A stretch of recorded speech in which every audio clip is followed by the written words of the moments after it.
मांगने पर जहाँ पूरी हर मन्नत होती है, मांगने पर जहाँ पूरी हर मन्नत होती है, माँ के पैरों में ही तो वो जन्नत होती है, माँ के पैरों में ही तो वो जन्नत होती है।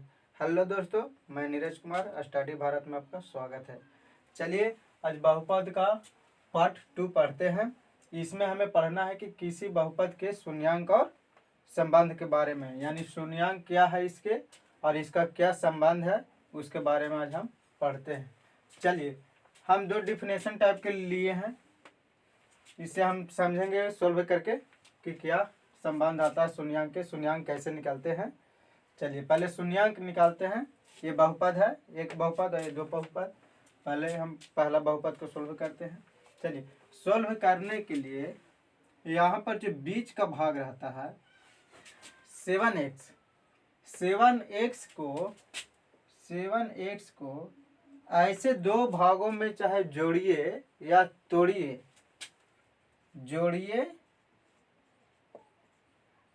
या तोड़िए, ऐसे दो भाग में इसको तोड़िए या जोड़िए जो कि ये दोनों का गुणनफल करने पर आ जाए, यानी 10x² हमें आ जाए, लास्ट फर्स्ट टर्म और लास्ट टर्म के गुणनफल के बराबर आ जाए। बीच वाला को चाहे आप जोड़ के लाइए या घटा के लाइए 7 को, चाहे जैसे करिए।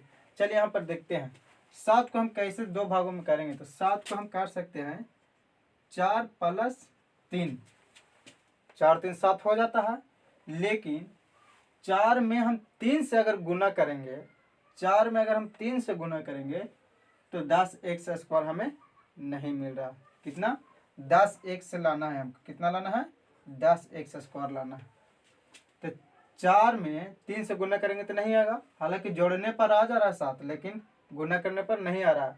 तो हमें चाहे जोड़ना है या घटाना है, लेकिन गुना करने पर हमें ये दोनों का गुणनफल के बराबर हमें आना चाहिए। चलिए, ये तो नहीं हो गया। अब दूसरा देखते हैं कि 7 और कैसे बनता है। तो 7 बनता है 5 + 2 से, 5 और 2 7, और 5 में 2 से हम गुना करेंगे तो 10 भी मिल जाएगा, यानी ये तोड़ा हुआ हमको सही है, यहाँ पर वैल्यू सही आ जाएगा। 5 2 7 भी हो जाएगा और 5 में 2 से गुना करेंगे तो 10 भी आ जाएगा। चलिए देखते हैं, यहाँ पर x² के x² लिखेंगे, प्लस में 7 को हम क्या क्या तोड़े हैं, 5 और 2 में, तो 5x + 2x और प्लस में 10 है तो 10 रहने देंगे। ठीक है, अब अगला स्टेप में क्या करना है हमें, अगला स्टेप में हमें कॉमन लेना है। क्या लेना है? कॉमन। चलिए कॉमन लेते हैं, यहाँ पर x कॉमन लेते हैं तो क्या बच जाएगा, यहाँ पर x² है, यानी 2 स्क्वायर है यहाँ पर, तो यहाँ पर एगो x लेंगे प्लस में। अब यहाँ पर देखते हैं कि 5x है, यहाँ पर से x अगर हट जाएगा तो क्या बचेगा, 5 बच जाएगा। चलिए अब आगे देखते हैं, यहाँ पर क्या ले हैं, यहाँ पर 2 कॉमन लेते हैं, यहाँ पर भी 2 है और यहाँ पर भी 5 × 2 यानी 10 है, तो यहाँ पर भी 2 है, तो यहाँ पर 2 कॉमन लेते हैं, तो यहाँ पर क्या बचेगा, 2 तो बाहर निकल जाएगा तो क्या बचेगा, x, और यहाँ पर 2 बाहर निकलेगा तो 5 दूनी 10 यानी 5 बचेगा। ठीक है, अब देखते हैं क्या आ गया, x + 5। यहाँ पर देखना है हमें कि ये दोनों अगर आपस में बराबर आ रहा है, दोनों जो कोष्ठ में अगर बराबर आ रहा है तभी आप सही बना रहे हैं। अगर बराबर ये दोनों नहीं आ रहा तो मानिए कि आप कुछ गलत कर चुके हैं। चलिए, एक ये वाला हमें टर्म लिखना है, ये दोनों में से कोई एक लिख लिए, और एक ये लिखना है x यहाँ, और +2 जो है ये एक बार लिखना है, तो एक बार ये लिखेंगे x + 2 लिख दिए। चलिए, अब इसको हमको शून्यांक निकालने के लिए हमें 0 के बराबर मानना पड़ेगा, यानी x + 5 = 0 मानना पड़ेगा, तब फिर x इधर रहेगा और 5 जो इधर प्लस में इधर जाएगा तब माइनस में हो जाएगा, तो x = -5 आ गया। अब इसको देखते हैं, x + 2 बराबर कितना मानेंगे, 0, तो x बराबर कितना हो जाएगा, 2 इधर प्लस में इधर जाएगा तो माइनस में, -2, यानी एक शून्यांक -5 आ गया और एक शून्यांक -2 आ गया, यानी शून्यांक बराबर क्या आया हमारा, शून्यांक बराबर -5 और -2 आ गया। ठीक है, इसको तो शून्यांक हमें निकल गया।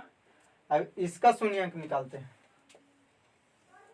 चलिए इसको देखते हैं। वो x² -2x -8 है, तो हमें बीच वाला टर्म को देखना है, यानी दो को हमें ऐसे जोड़ना है या इसको घटाना है, जैसे मन है ऐसे जोड़ना है या घटाना है, ताकि 2 तो आए लेकिन 8 गुने x² यानी 8 भी आ जाए। उसको जोड़ने या तोड़ने पर 2 आए और उसको गुना करने पर 8 आए।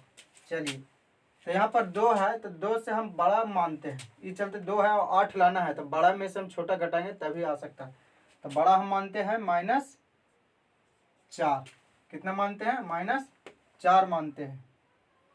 तो -4 को अगर हम 2 जोड़ेंगे, -4 में अगर हम 2 जोड़ेंगे तो क्या बचेगा? यहाँ -2 बचेगा। क्या बचेगा? -2 बचेगा।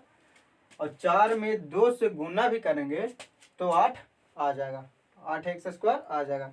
यानी ये जो हम मान रहे हैं वो यहाँ पर सुटेबल कर रहा है, यानी 4 में से 2 जाएगा तो 2 आ जाएगा भी, और 4 में 2 से गुना करेंगे तो 8 भी आ जाएगा। चलिए देखते हैं। तो यहाँ पर लिखेंगे x² -4x + 2x -8 लिखेंगे। अगला स्टेप में कॉमन लिया था, कॉमन लेंगे, x यहाँ पर कॉमन लेंगे, तो यहाँ पर x² है यानी 2x है मान्यता, तो यहाँ पर क्या बचेगा? x, यहाँ पर माइनस, और यहाँ पर 4x है, x का यहाँ पर 1 और 4 है, अगर a वाला x बाहर आ जाएगा तो यहाँ पर क्या बचेगा? खाली 4। अब यहाँ पर देखना है, प्लस में अगर हम 2 यहाँ पर लेते हैं, अगर प्लस में 2 हम अगर बाहर निकालते हैं 2, तो अंदर कितना बच जाएगा? यहाँ पर 2 तो बाहर निकल गया, तो कितना बच जाएगा? x बच जाएगा यहाँ पर। और माइनस में यहाँ पर अगर 8 है तो 8 में कितना निकल गया? 2, यानी 4 दूनी 8। कितना बचेगा? 4 दूनी 8, यानी यहाँ 4 बच जाएगा। आप देखना यहाँ पर ये दोनों आपस में सेम है, यानी जो हम स्टेप कर रहे हैं वो सही है। ये दोनों अगर आपस में सेम नहीं होगा तो मानिए कि आपका स्टेप गलत है। चलिए आगे देखते हैं। तो एक बार ये वाला लिखते हैं x -4, और एक बार क्या लिखते हैं? x + 2। ये दोनों में से कोई एक लिखते हैं, और फिर एक ये वाला लिखते हैं x + 2। अब इसको हम शून्यांक निकालेंगे, तो शून्यांक निकालने के लिए x -4 को 0 के बराबर मानना पड़ता है, 0 के बराबर मानेंगे। उसके बाद x इधर रह देंगे, और ये जो -4 है जो इधर ले आएंगे 0 तरफ, तो इधर माइनस में है, इधर जाएगा तो प्लस में, तो क्या आ गया? 4 आ गया। अब इधर देखते हैं x + 2 बराबर 0, तो x के इधर रह देते हैं और +2 को उधर ले जाते हैं, तो इधर प्लस है, इधर जाएगा तो माइनस, यानी 2 शून्यांक आ गया है, एक 4 और एक -2, यानी शून्यांक बराबर क्या आ गया? 4 और -2। चलिए अब हम इसको में देखना है कि शून्यांक, बोल रहा था किसी बहुपद के शून्यांक और संबंध बताइए। शून्यांक तो हमें पता चल गया कैसे निकलता है, शून्यांक क्या है। अब इसको हम शून्यांक के अगला स्टेप में संबंध से पहले और कुछ इसको में जानना है बेसिक। चलिए गुणांक के बारे में जानते हैं। क्या? गुणांक। यहाँ पर देखना है कि x के गुणांक क्या है, x² का गुणांक क्या है, यहाँ पर x का गुणांक क्या है, और यहाँ पर ये तो क्या हो गया? 4 हो गया, x भी 4 हो गया, और ये अचर है। ठीक है, तो यहाँ पर बोलेंगे x² का गुणांक क्या है, x² का, यानी x² के गुना में कौन है, x² के गुना में कौन है। तो मान लीजिए कि अगर यहाँ पर कुछ न रहे तो 1 से गुना करेंगे तो कितना आ जाएगा? x² रहेगा, यानी x² का गुणांक हम कितना मान सकते हैं? 1 मान सकते हैं, यानी x² का गुणांक कितना है? गुणांक x² का गुणांक कितना है? 1। और x का गुणांक कितना है? x के साथ यहाँ पर गुना में कितना है? 7 है। x का गुणांक कितना है? 7 और 4, ये हो गया अचर। आचार हो गया 10, 10 को तो 10 ही रहने देंगे, इसलिए इसको साथ गुणांक पूछा ही नहीं, 10 को 10 रह देते हैं। ठीक है, चलिए यहाँ पर देखते हैं एक्स स्क्वायर का गुणांक कितना है, गुणांक कितना है एक्स स्क्वायर का, कुछ नहीं है तो कितना मानेंगे 1। और एक्स का गुणांक कितना है, एक्स के साथ कितना गुना में है 2, एक्स स्क्वायर का 1, एक्स का 2 और ये आचार हो गया, आचार का आचार मान लेंगे। ठीक है, चलिए आप देखते हैं हम इसको, ये जो माने एक्स स्क्वायर एक्स और 10, इसको हम सीरियल ढंग से मानते हैं कि ए, ये वाला टर्म ए हो जाएगा, ये बी हो जाएगा और ये सी हो जाएगा। क्या, ये ए और ये बी और ये सी।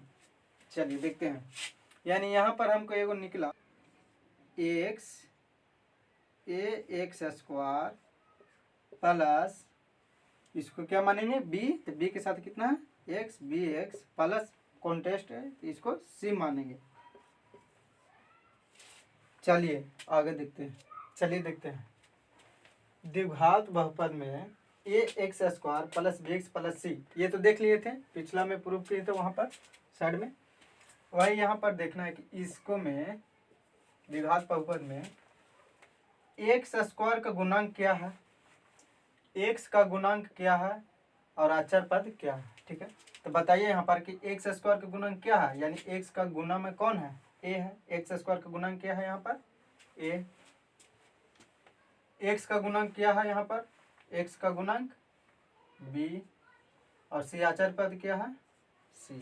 ठीक है, इसी प्रकार यहाँ पर निकालते हैं, यहाँ पर शून्यांक तो हम निकाल लिए थे कि -5 और -2 इसका, और इसका शून्यांक 4 और -2 आ गया था। अब यहाँ पर देखना है, चलिए यहाँ पर बताइए कि एक्स स्क्वायर का गुणांक क्या है। ठीक ना, एक्स स्क्वायर का गुणांक, एक्स स्क्वायर का गुणांक क्या है यहाँ पर, कुछ नहीं है तो कितना है 1। एक्स का गुणांक कितना है,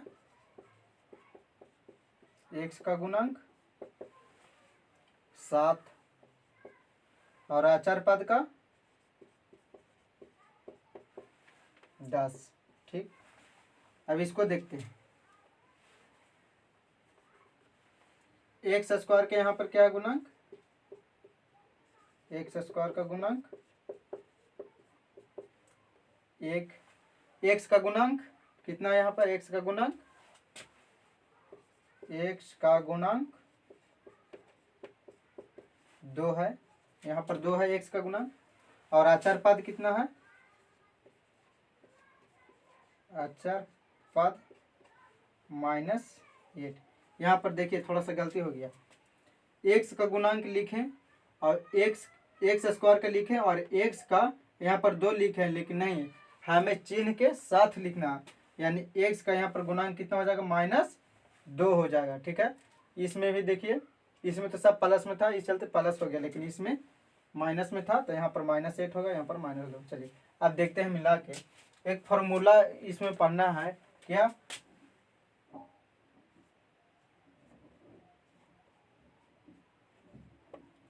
गुणांक का योगफल बराबर -b/a। क्या पढ़ना है हमें, गुणांक का योगफल बराबर -b/a, b/a। चलिए अब देखते हैं कि गुणांक का जब नहीं, गुणांक सॉरी यानी शून्यांक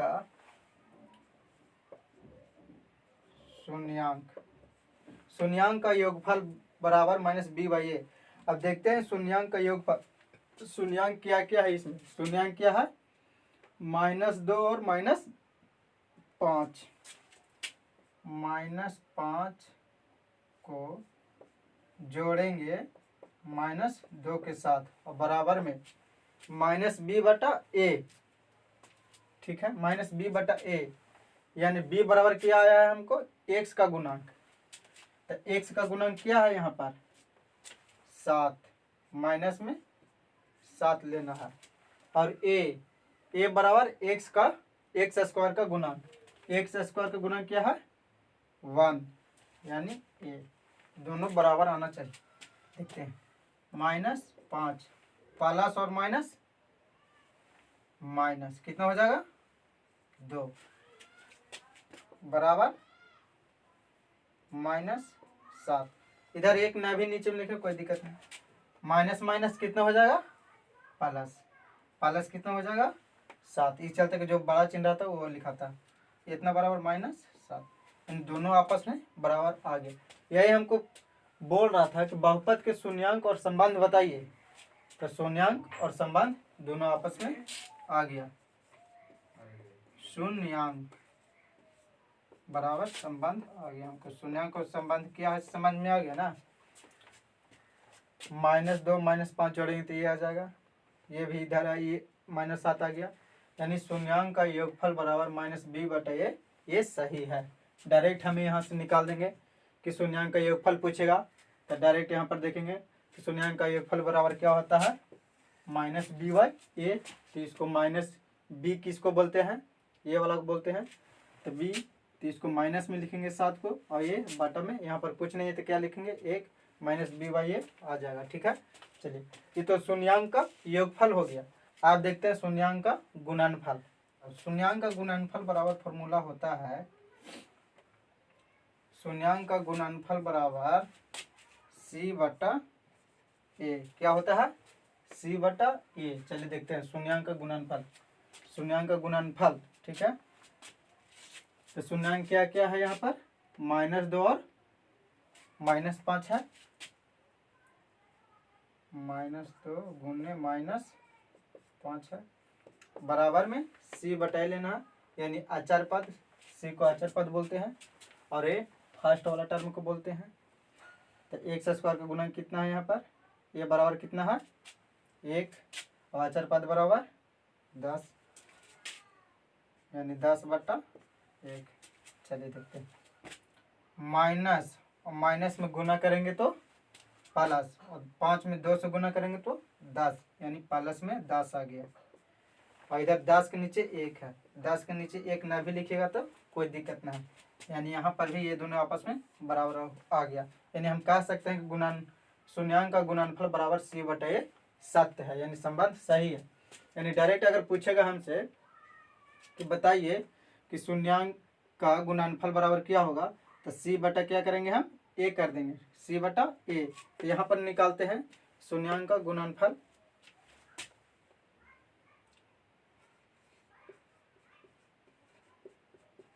शून्यांक का गुणनफल, शून्यांक क्या है 4 और 2 है, दोनों को गुना करेंगे, 4 गुने -2 बराबर शून्यांक का गुणनफल बराबर क्या होता है c/a, c/a, c/a। चलिए 4 में 2 से गुना करेंगे तब 8, और माइनस के माइनस लग जाएगा, और c में क्या है यहाँ पर, c में -8 और a में क्या है 1, यानी -8 बराबर -8 आ गया यहाँ पर। यानी हम कह सकते हैं कि शून्यांक का गुणनफल बराबर c/a होगा और शून्यांक का योगफल बराबर -b/a होगा। ये हमें संबंध बताना था, ये हो गया। अब देखते हैं प्रश्न को।